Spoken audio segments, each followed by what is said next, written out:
মাছ ধরা নিষেধাজ্ঞা শেষ হলেও একের পর এক বৈরী আবহাওয়ার কারণে সাগরে মাছ ধরতে না যেতে পেরে চরম আর্থিক লোকসানে বরগুনার মৎস্যজীবীরা। ঋণ ও ধার দেনায় দিশেহারা হয়ে পড়েছে হাজারো জেলে ও ট্রলার মালিকরা। এ বিষয়ে আরও জানাতে বরগুনা থেকে যুক্ত হচ্ছেন সহকর্মী সুজন আকন। সুজন, আপনি শুনতে পাচ্ছেন নিশ্চয়ই। যে বিষয়টি বলছিলাম যে সেখানে মাছ ধরা নিয়ে কিন্তু জেলেরা একটা সংকটের মধ্যে আছেন বা ট্রলার মালিকরা সংকটের মধ্যে রয়েছেন। এই সংকট কাটাতে কি উদ্যোগ নিয়েছে যে প্রশাসনের পক্ষ থেকে কি সহায়তা দেয়া হচ্ছে?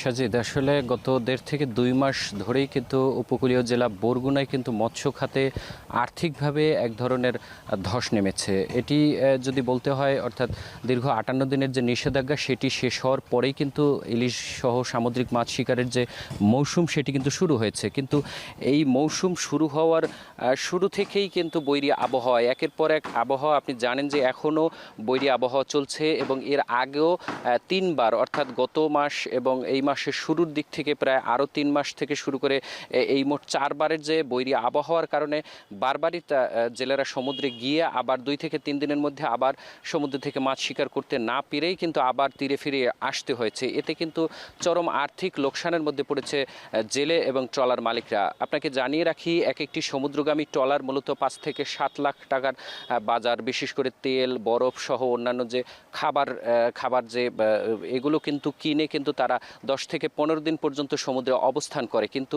বৈরী আবহাওয়ার কারণে কিন্তু সেখানে 2 থেকে 3 দিন কিংবা 4 দিন মাছ শিকার করেই সমুদ্রে উত্তাল ঢেউয়ের কারণে তারা টিকতে না পেরে তীরে কিংবা উপকূলে ফিরে আসতে হয়েছে। যার কারণে কিন্তু তাদের প্রত্যেকটা ট্রিপে তাদের লোকসানের আশঙ্কা দেখা দিয়েছে। বিশেষ করে আমি কিন্তু গতকালকেও পাথরঘাটা বিএফডিসি ঘাট, যেটি দেশের দ্বিতীয় বৃহত্তম মৎস্য অবতরণ কেন্দ্র, সেখানে কিন্তু আমরা দেখতে পেয়েছি শত শত ট্রলার কিন্তু সেই ঘাট এলাকায় কিন্তু আশ্রয় নিয়েছে।